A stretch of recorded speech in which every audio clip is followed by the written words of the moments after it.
அனைவருக்கும் வணக்கம். இபிஎஃப்ஓ ரிலேட்டடாக இப்போ ஒரு முக்கியமான அப்டேட்டை தான் இந்த வீடியோவில் சொல்லியிருக்கேன்.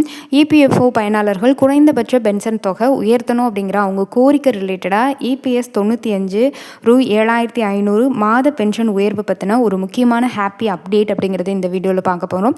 வீடியோவை கடைசி வரைக்கும் ஸ்கிப் பண்ணாமல் பாருங்கள். சேனலை ஃபர்ஸ்ட் டைம் விசிட் பண்ணுறீங்கன்னா மறக்காமல் சேனலை சப்ஸ்கிரைப் பண்ணி பக்கத்தில் உள்ள பெல் ஐக்கனை கிளிக் பண்ணிக்கோங்க. நம்ம சேனலில் மத்திய அரசு மாநில அரசு அறிவிக்கக்கூடிய முக்கியமான திட்டங்கள், குறிப்பாக 60 வயசுக்கு மேலே இருக்கக்கூடிய உங்களுடைய முக்கியமான திட்டங்கள் எல்லாமே அப்டேட் கொடுத்துட்ருக்கோம். குறிப்பாக பென்ஷன் ரிலேட்டடாக அது கவர்மெண்ட் ஜாப்பில் இருந்தாலும் சரி, இல்லை பிஎஃப் ரிலேட்டடாக உங்களுக்கு இபிஎஃப்ஓ ரிலேட்டடாக இருக்கக்கூடிய எந்த ஒரு அப்டேட் வந்தாலும் சரி, டெய்லி ஏதாவது ஒரு வீடியோ இபிஎஃப்ஓ அண்ட் ஓய்வூதியதாரர்கள் பென்ஷன் அப்படிங்கிற கவர்மெண்ட் ஊழியர்களுடைய பென்ஷன் பற்றி ஒரு வீடியோ வந்துடும். மறக்காமல் சேனல் மட்டும் சப்ஸ்கிரைப் பண்ணிக்கோங்க. டெய்லி வானிலை அறிக்கையும் வரும். சேனலை சப்ஸ்கிரைப் பண்ணி பக்கத்தில் உள்ள பெல் ஐக்கனை கிளிக் பண்ணிக்கோங்க. இந்த வீடியோக்கு கீழே ஹைப்பனி எல்லோ கலர் ஸ்டார் காமிச்சா மறக்காமல் ஹைப் பண்ணி விடுங்க. வாங்க வீடியோக்குள்ளே போகலாம். இபிஎஃப்ஓ அப்படின்ற திட்டத்தில் இபிஎஸ் 95 உடைய அந்த திட்டத்தின் கீழே கிடைக்கக்கூடிய குறைந்தபட்ச ஓய்வூதியம் அப்படிங்கிறது தான் மாதம் 1000 ரூபாய் வாங்கிட்டு இருக்கிறது. இந்த 1000 ரூபாய் அப்படிங்கிறது தான் உயர்த்த சொல்லி, அதாவது ஒரு 7,500 வரைக்கும் இல்லை 10,000 வரைக்குமாச்சும் உயர்த்தி வழங்கணும் அப்படின்னு சொல்லி மக்கள் பல ஆண்டுகளாக கோரிக்கை அப்படிங்கிறது வச்சுட்டு தான் இருக்காங்க. குறிப்பாக ஓய்வூதியதாரர்கள் அனைவருமே இதை வலியுறுத்திட்டு தான் இருக்காங்க.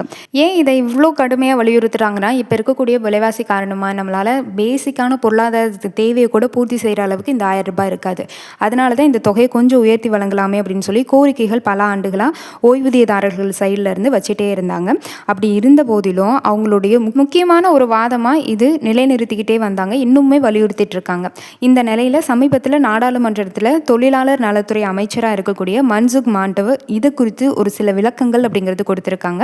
அது என்ன அப்படின்றத தான் இந்த வீடியோவில் இன்னும் டீட்டெயிலாக பார்க்க போகிறோம். அவர் என்ன சொல்லியிருக்காரு அப்படின்னா, ஓய்வூதிய நிதியினுடைய நீண்ட கால நிலைத்தன்மை மிகவும் முக்கியமானதுன்னும், இப்போ இருக்கிற சூழ்நிலையில் இந்த குறைந்தபட்ச ஓய்வூதியத்தை அதிகரித்தோம் அப்படின்னா அது நிதியில் கூடுதல் சுமையை ஏற்படுத்தி எதிர்காலத்தில் நிதி நெருக்கடி உருவாகக்கூடிய வாய்ப்பை உருவாக்கும் அப்படின்னு சொல்லி தெரிவிச்சிருக்காரு. அது மட்டும் இல்லாமல் மத்திய அரசு ஏற்கனவே குறைந்தபட்ச ஓய்வூதியம் 1000 ரூபாய் வழங்குவதற்கே பட்ஜெட்ல இருந்து கூடுதல் நிதியை வழங்கிட்டு இருக்கு. இது மட்டும் இல்லாமல் ஊழியர்களுடைய அடிப்படை ஊதியத்தில் 1.16% தொகை அப்படிங்கிறது அரசு தனது பங்களிப்பாக செலுத்தி வருது. இபிஎஸ் 95 திட்டத்துடைய நிதி அமைப்பு அப்படிங்கிறது மிக முக்கியமான முதலாளிகளுடைய பங்களிப்பை சார்ந்து தான் இருக்குது. ஊழியர்களுடைய அடிப்படை ஊதியத்தில் 8.33% தொகை அப்படிங்கிறது முதலாளிகள் தங்களது பங்களிப்பாக செலுத்துகிறாங்க. ஊழியர்கள் நேரடியாக பங்களிப்பு எதுவும் செய்யாததால் நிதியை கவனமாக நிர்வகிக்க வேண்டிய அவசியம் அப்படிங்கிறது எங்களுக்கு இருக்குது அப்படின்னு சொல்லியிருக்காரு. அது மட்டும் இல்லாமல் இபிஎஸ் 95 திட்டத்தின் முக்கியமான அம்சங்கள் அப்படிங்கிறது 58 வயசுக்கு பின்பு வாழ்நாள் முழுவதும் பென்ஷன் கிடைக்கும் அப்படிங்கிறது தான்.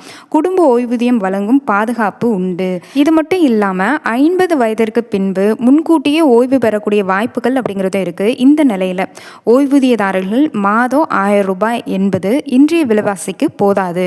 கௌரவமான வாழ்க்கை நடத்துவதற்கு குறைந்தபட்சம் ரூபாய் 5000 முதல் 7500 வரைக்கும் இது அவசியமாக இருக்குது அப்படிங்கிறது அவங்களுடைய வாதம்.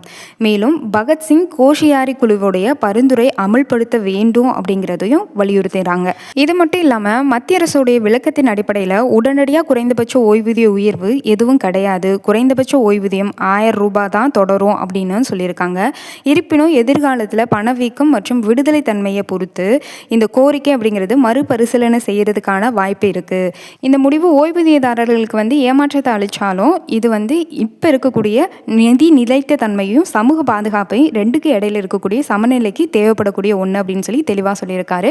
இதுதான் இபிஎஸோடைய இப்போ இன்னைக்கு, அதாவது இப்போ நேற்றுக்கும் இன்றைக்கும் உரிய கரண்ட் ஸ்டேட்டஸ் அப்படிங்கிறது. இபிஎஃப்ஓ ரிலேட்டடாக நிறைய பேர் இன்னுமே 7,500 உயர்த்திட மாட்டாங்களான்னு எதிர்பார்ப்பு இருந்துட்டு தான் இருக்குது. பட் வலியுறுத்தலாகவே தான் இருக்குது. யாரும் இதுக்கு ஃபர்தர் ஸ்டெப் அப்படிங்கிறது எடுக்கல. மத்திய அரசு சைடில் எடுத்தாங்க அப்படின்ற பட்சத்தில் அதிகாரப்பூர்வ அறிவிப்பு வந்தால் நம்ம சேனலில் வீடியோ பிடிச்சிருந்தா மறக்காமல் லைக் பண்ணி அண்ட் கீழே ஹைப் பண்ணி எல்லோ கலர் ஸ்டார் காமிச்சா ஹைப் பண்ணி விடுங்க. நன்றி, வணக்கம்.